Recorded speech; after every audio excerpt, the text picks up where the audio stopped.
Halo. Selamat siang Bu Juncun, selamat siang teman-teman semuanya. Pada hari ini, tanggal 1 April 2024, hari Senin, kami dari kelompok 6 akan mempresentasikan mengenai materi dari akuntansi manajemen. Nah, teman-teman, apa sih yang mau kita bahas hari ini? Kosmopolitan. Nah, sebelumnya, perkenalkan, nama saya Regina Budiawan dengan NRP 225-2022. Nama saya Virgita Krisabel dengan NRP 225-2016. Nama saya Jose Bangkaria dengan NRP 2252151. Saya Angel Yulian dengan NRP 225-2011. Nah, hari ini kita sebenarnya mau bahas apa aja sih? Nah, yang pertama itu ngebahas cost volume profit. Yang kedua ngebahas BEP. BEP sendiri itu adalah bagaimana caranya kita untuk menentukan titik impas. Dan yang ketiga adalah target profit. Target profit itu adalah di mana kita itu mencapai laba yang kita ditargetkan. Misalnya kita menjual berapa dan uangnya sebesar berapa. Dan yang keempat, kita akan menjelaskan mengenai margin of safety. Oke. Seperti seperti yang udah dipaparin oleh Regina tadi tentang hal-hal apa saja yang bakal kita pelajari hari ini, kita bakal pelajarin topik yang pertama terlebih dahulu, yang bernama cost volume for profit analysis atau analisis biaya volume laba. Jadi sebenarnya apa sih itu CVP atau cost volume profit analysis? Jadi CVP itu merupakan alat bantu atau merupakan tools bagi para manajer keuangan buat menganalisis atau membuat keputusan terkait dengan keuangan perusahaan atau enggak misalnya mengetahui timbal balik antara biaya, volume, dan laba dalam perusahaan. Nah, untuk membuat analisa CVP, seorang manajer keuangan itu harus memenuhi atau harus mengetahui 5 faktor. Yang pertama adalah harga produk, yang kedua adalah volume penjualan, ketiga adalah biaya variabel per unit, keempat adalah total biaya tetap, dan yang kelima adalah barang produk yang dijual. Namun pada pembelajaran kali ini kita bakal bahas yang CVP single product terlebih dahulu. Oleh karena itu, yang bagian nomor 5 yang barang produk yang dijual itu tidak akan dibahas pada video kali ini. Itu bakal dibahas di CVP multi product.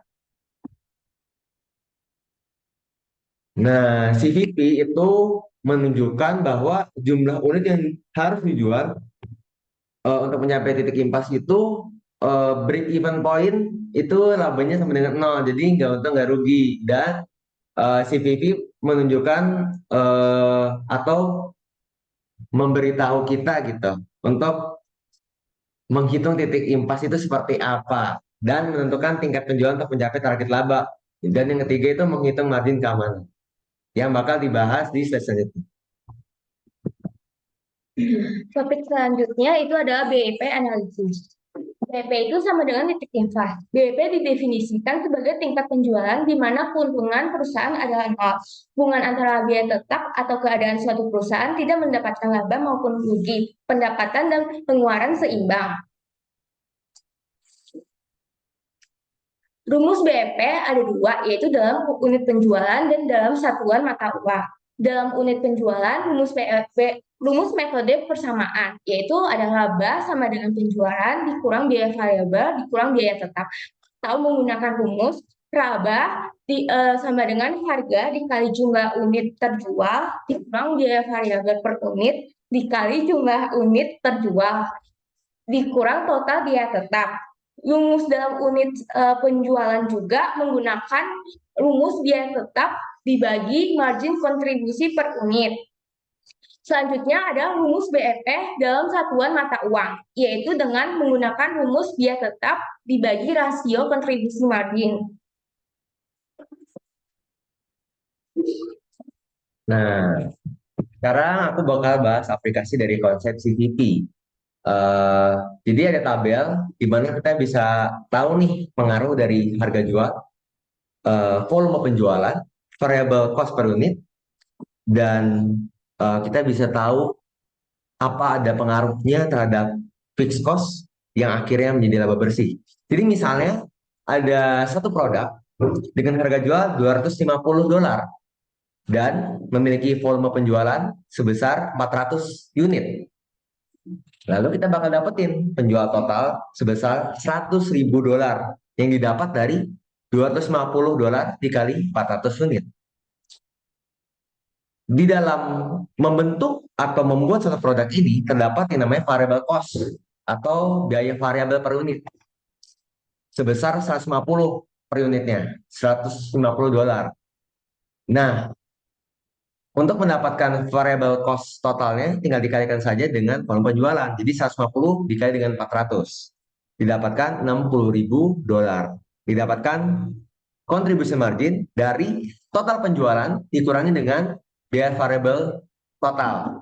Didapatkan contribution margin. Apa itu sebenarnya contribution margin? Jadi contribution margin itu merupakan selisih dari penjualan yang dikurangi dengan variable cost total. Nah, contribution margin ini lalu digunakan untuk menutupi biaya fixed cost.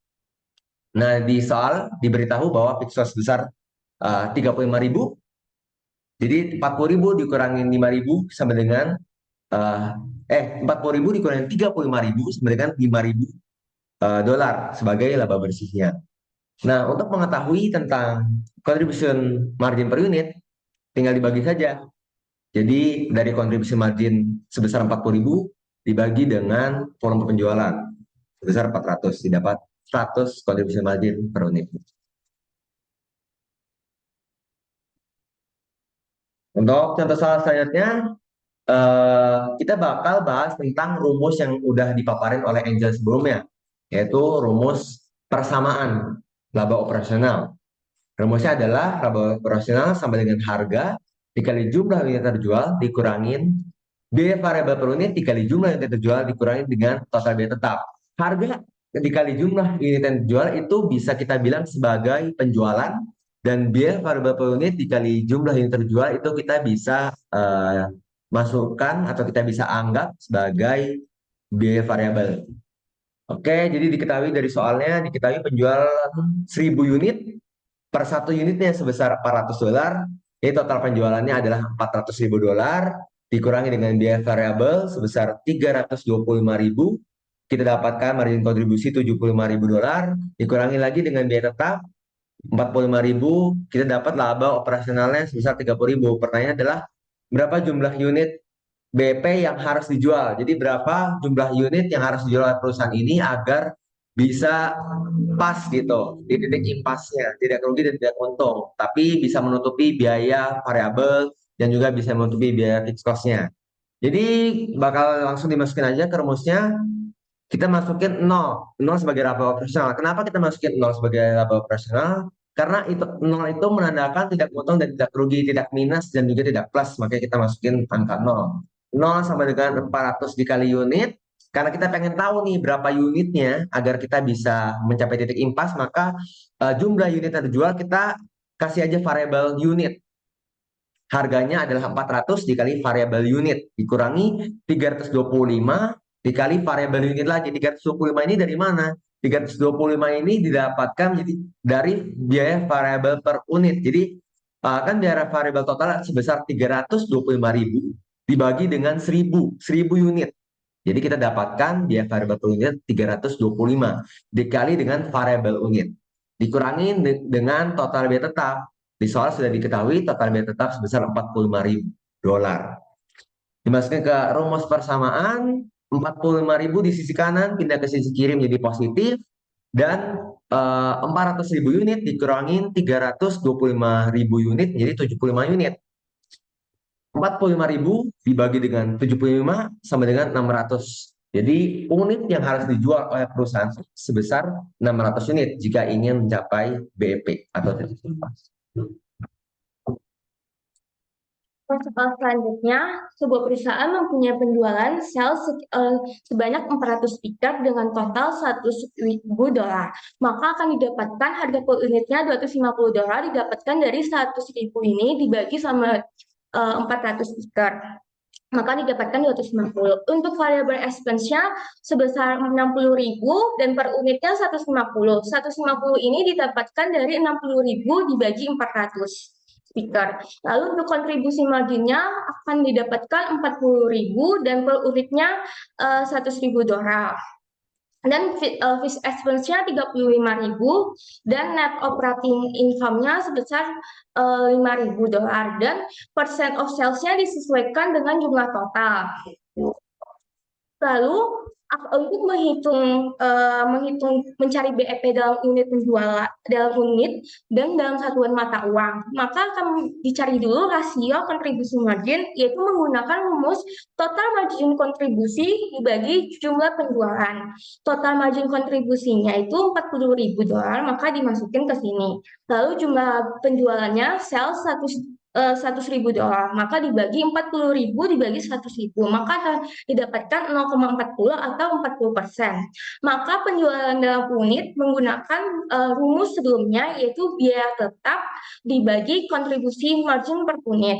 Biaya tetapnya itu 35.000 dibagi kontribusi margin per unitnya itu 100, maka akan didapatkan 350 unit. Lalu penjualan dalam satuan mata uang itu menggunakan rumus sebelumnya juga, biaya tetap dibagi rasio kontribusi margin.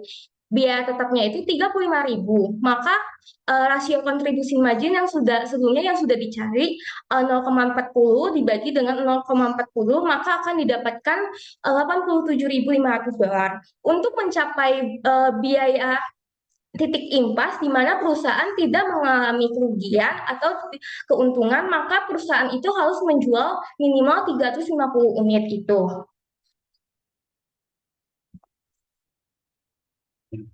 Selanjutnya kita akan membahas mengenai topik 3. Apa sih topik 3 itu? Topik 3 itu mengenai target profit analysis. Nah, analisa target ini merupakan salah satu kegunaan utama dari analisis CVP. Nah, dalam analisa target ini, keuntungan itu memperkirakan berapa volume penjualan yang dibutuhkan untuk mencapai target keuntungan tertentu. Nah, ada 3 metode. Yang pertama itu metode persamaan, yang kedua metode margin, yang ketiga metode langsung. Jadi intinya target profit ini tuh kayak kita harus menentukan jumlah penjualan yang harus dicapai itu berapa sih buat mencapai laba yang telah kita realisasikan. Nah, kita langsung bahas ke contoh soal yang pertama. Nah, contoh soal yang pertama ada Prem Narayan dari Akustik Konsep ingin mengetahui penjualan apa yang harus dilakukan untuk mencapai target keuntungannya. Berarti target profitnya itu sebesar 40.000 per bulan. Nah, dia itu memiliki satu produk, berarti itu termasuknya kita mengerjakannya menggunakan single product dengan penjualan sebanyak 400 speaker dengan total biaya 100.000. Nah, untuk biaya sendirinya itu sebesar biaya per unitnya itu sebesar 250. Kenapa bisa 250? Karena total biayanya itu 100.000 buat 400 speaker. Nah, tinggal 400.000 dibagi 400 speaker. Jadi biaya biaya penjualan satuannya itu 250 per unit. Dan yang kedua, diketahui ada contribution margin-nya sebesar 40.000. Nah, berarti contribution margin per unitnya itu didapat dari 40.000 dibagi sama 400 speaker. Berarti 100 per unit dan biaya tetapnya 35.000. Nah, pertanyaannya, hitunglah tingkat penjualan untuk mencapai target laba yang diharapkan. Nah, target laba yang diharapkan itu sebesar 40.000 per bulan. Nah, kita cari dengan metode persamaan. Nah, profit sama dengan unit contribution margin dikali quantity dikurangin biaya tetap. Nah, kita mencari sih berapa kuantitinya kita untuk mencapai target yang laba yang kita harapkan. Nah, profitnya kita ketahui bahwa 40.000, unit contribution marginnya 100 didapat dari ini, dikali kuantitinya dikurangin biaya tetapnya sebesar 35.000. Nah, nanti setelah dihitung didapat kuantitinya sebesar 350. Ada satu cara lagi menggunakan metode margin, di mana 40.000 ditambah 35.000 dibagi 100 sama dengan kuantitinya 750. Nah, mau menggunakan metode persamaan, metode margin, nah itu tuh hasilnya akan tetap sama, tapi ada beberapa case memang yang hasilnya akan berbeda. Tapi pada umumnya hasilnya itu sama. Nah, Ini untuk mengetahui analisa target labanya dalam satuan mata uang. Kalau tadi kan dalam quantity, dalam unit. Nah, kalau ini dalam satuan mata uang.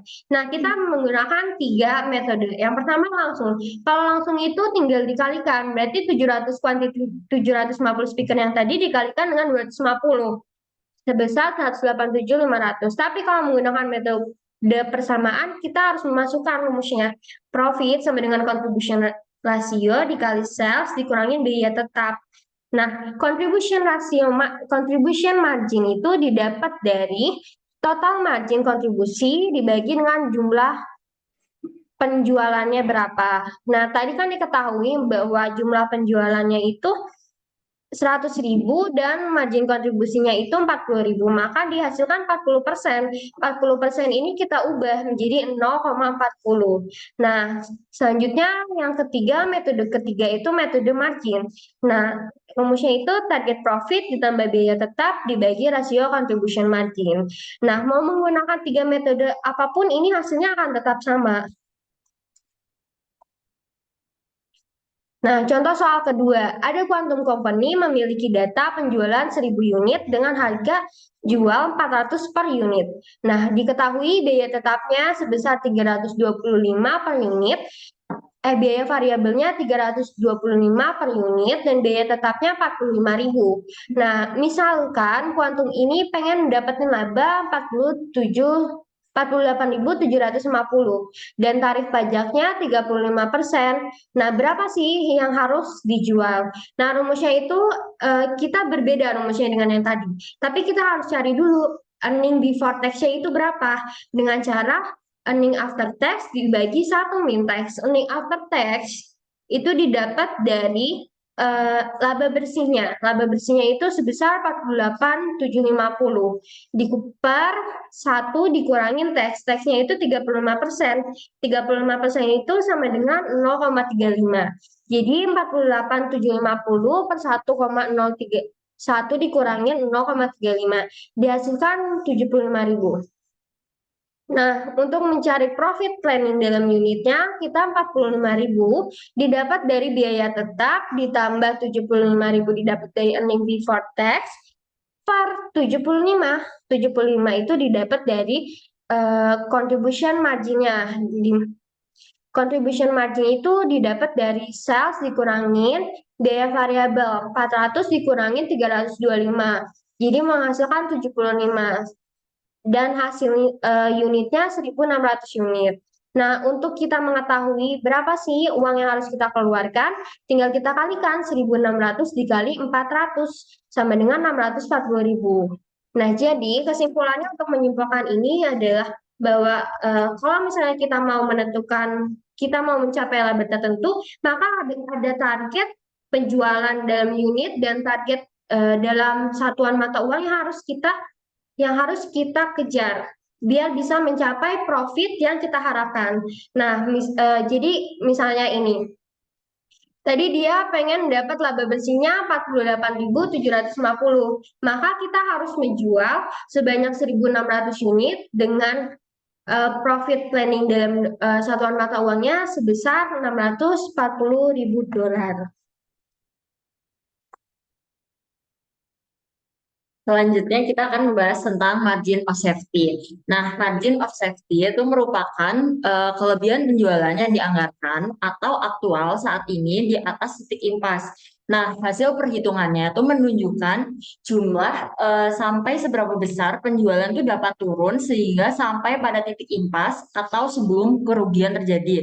Nah, sebenarnya dapat disimpulkan bahwa margin of safety ini itu untuk perusahaan tidak penjualan di perusahaan itu tidak mencapai pada titik terendah yang mengakibatkan penjualan itu bisa rugi ataupun kolaps. Nah, ada teori juga yang mengatakan bahwa semakin tinggi margin keamanan, semakin rendah resiko tidak mencapai titik impas dan kerugian.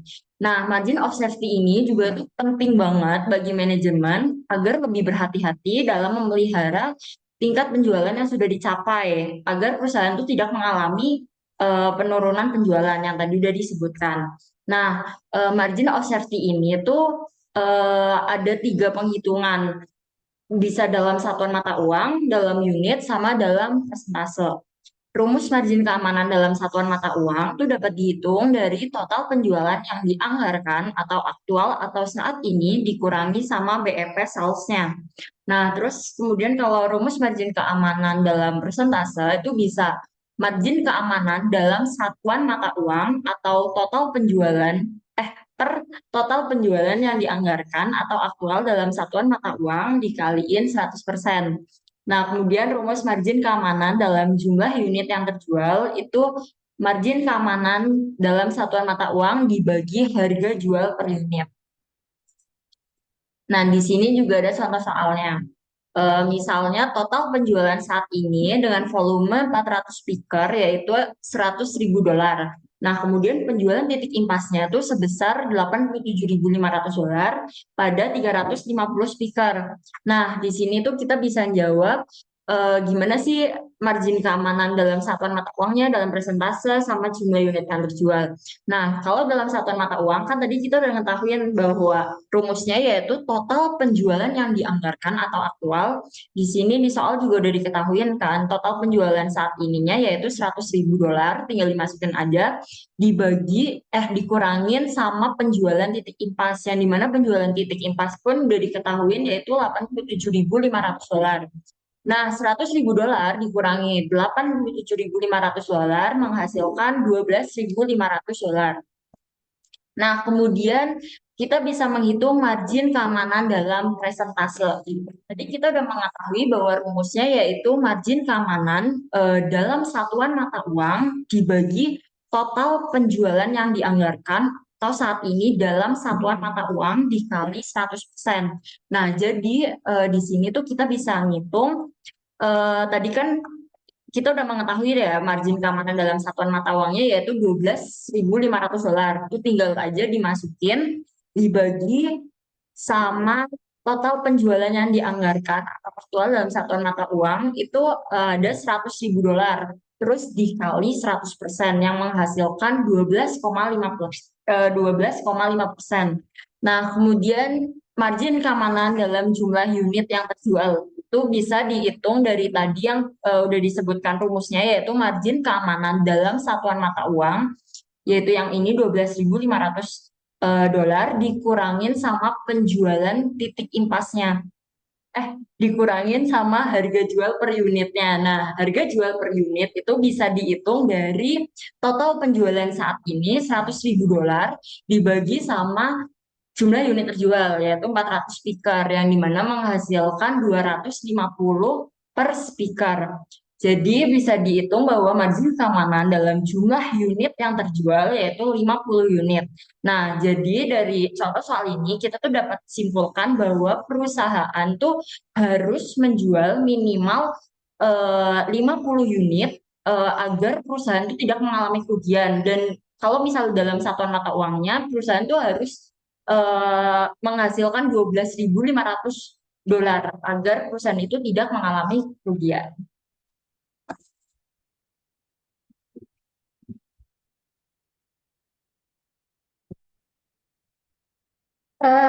Kami mengambil referensi dari 3 sumber. Yang pertama itu dari buku. Buku yang pertama itu Cost Management edisi kelima. Buku yang kedua itu Managerial Accounting edisi 14 2012. Dan kita mengambil dari salah satu YouTube. Nah, sekian presentasi dari kelompok kami. Terima kasih. Terima kasih.